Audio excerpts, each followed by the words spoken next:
Mi nombre es José Miguel Vivanco, soy director ejecutivo de la División Américas de Human Rights Watch.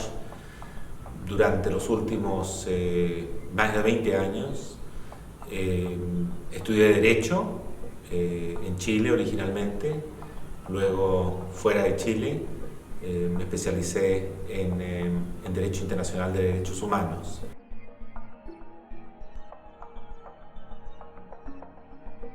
Human Rights Watch es una organización no gubernamental de carácter internacional. Hoy día es de las más grandes del mundo, que tiene como misión examinar la situación de derechos humanos en todo el mundo, en función de los estándares internacionales, de las normas jurídicas que existen para evaluar la conducta, las prácticas y políticas de los gobiernos en derechos humanos.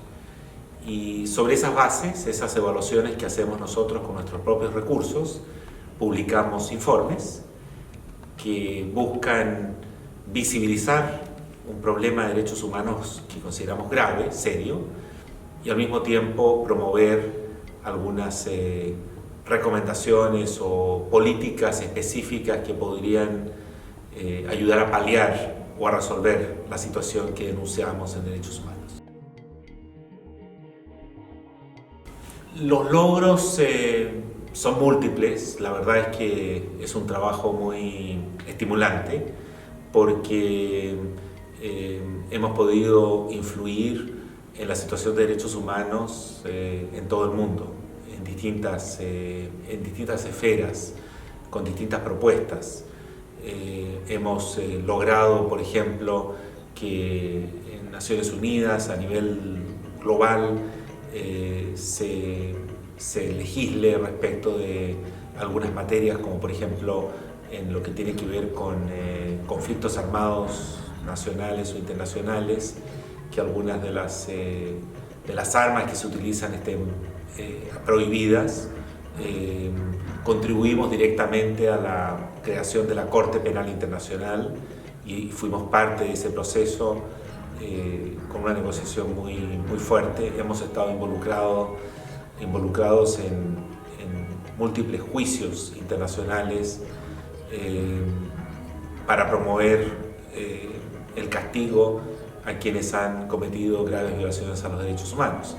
Y en América Latina también hemos podido lograr que legislación que es contradictoria con los estándares internacionales sea derogada, o nuevas políticas puedan ser adoptadas, o prisioneros o personas que han sido injustamente perseguidas sean liberadas.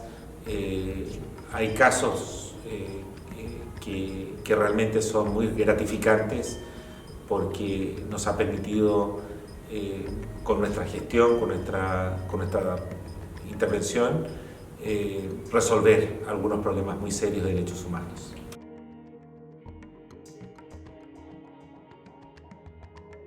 Mira, nosotros estamos perfectamente conscientes que los países, los gobiernos, incluso obviamente hasta los más democráticos, se mueven por intereses, no se mueven por valores. Me parece que no es útil esperar de un gobierno, por democrático que sea, que se conduzca como una ONG. Los estados tienen intereses, esos intereses son comerciales, fuertemente comerciales, intereses geopolíticos, intereses estratégicos. Los estados hoy día buscan abrir mercados, mejorar sus posibilidades para vender sus productos y atraer la inversión extranjera. Y eso es perfectamente comprensible. Lo importante es que el tema de derechos humanos sea un componente, no el único ni el principal, nunca lo será, pero un componente relevante en política exterior. Y que al momento de tomar decisiones, los estados democráticos, me refiero, hagan un esfuerzo real, porque ese componente de derechos humanos sea parte de la ecuación al momento de evaluar las relaciones que se tienen con ese gobierno, con un gobierno que es especialmente violatorio de los derechos fundamentales, y que estén dispuestos en los foros pertinentes, en los foros adecuados, no en los foros donde se tratan temas globales de inversión, pero en los foros especializados de derechos humanos estén dispuestos a actuar con coherencia y si hay que condenar, si hay que denunciar una práctica que es violatoria de los derechos básicos, tengan el coraje y la solidez para hacerlo. El Consejo de Derechos Humanos de Naciones Unidas es un producto de Naciones Unidas. Ahí están representados los estados. No es una organización de expertos independientes, son estados los que hacen parte del Consejo y los que se hacen elegir en el Consejo. Un buen número de los miembros del Consejo de Derechos Humanos son probablemente los peores violadores de derechos humanos del mundo, que se las arreglan para competir y lograr tener presencia en un Consejo de Derechos Humanos. No lo hacen porque estén comprometidos con la causa de los derechos humanos, son dictaduras.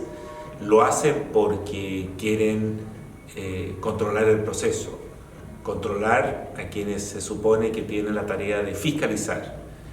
Y como los votos los colocan los propios estados, es una entidad del Consejo que desde ese punto de vista es imperfecta. Sin embargo, es lo único que tenemos, es lo que existe, es lo que se ha logrado negociar hasta ahora. Y en los hechos, cuando hay un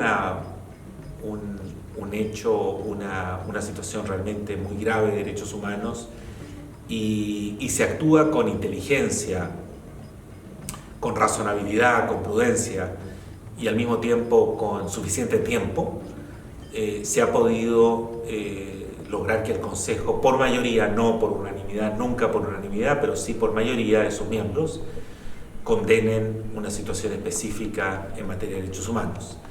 Es lo que hay, es imperfecto, pero cumple un rol muy importante.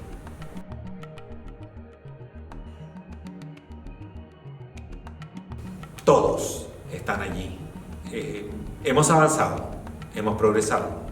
Hay mayor conciencia y cultura de lo que representa la obligación de respetar estos derechos fundamentales.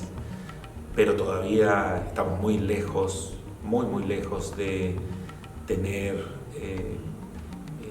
condiciones aceptables de derechos humanos en distintas regiones del mundo. La declaración es el principal parámetro que se puede utilizar hoy día para examinar, evaluar el estado de los derechos humanos. Yo creo que las cosas más complejas que enfrentamos hoy es el surgimiento de gobiernos populistas que distorsionan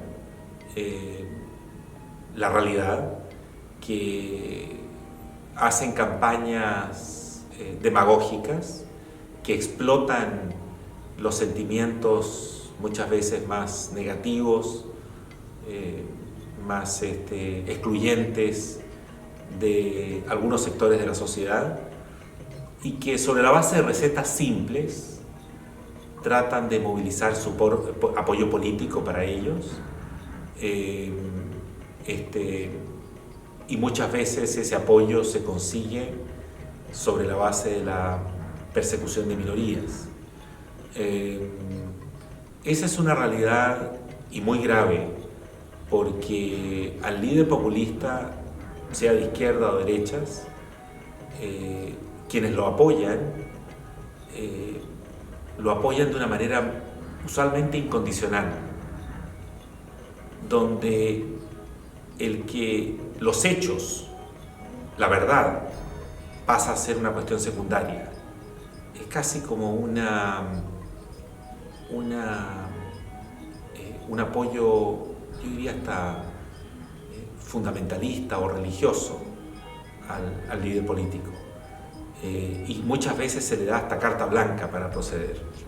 Es lo que estamos viendo en buena parte de los Estados Unidos hoy día, pero también en otras regiones del mundo, hasta cierto punto en la India, en América Latina, el fenómeno de Bolsonaro, por supuesto las experiencias bolivarianas encabezadas por Chávez y Maduro,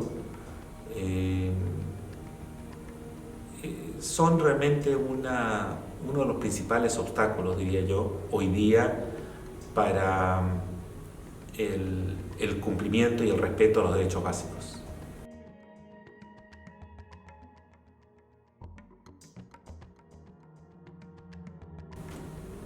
Yo creo que quizás la principal recomendación es que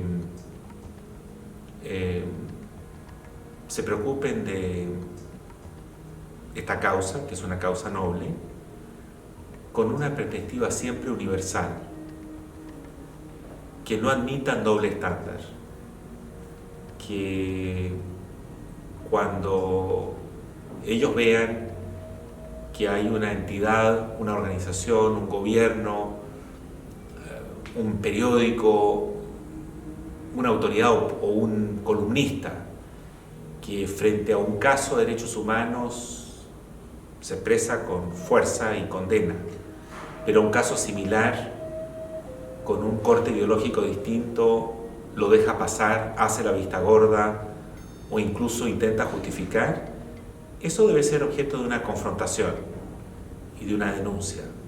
Si no se entiende que la causa de los derechos humanos es universal y que esos valores nos pertenecen a todos, que uno no puede evaluar o juzgar con más o menos rigor una situación dependiendo de la ideología de la víctima o del que viola los derechos fundamentales, creo que no vamos a avanzar nunca suficientemente en la promoción de estos valores, porque siempre estaremos en un mundo polarizado, dividido, donde a unos se les exige respetar derechos básicos y a otros no.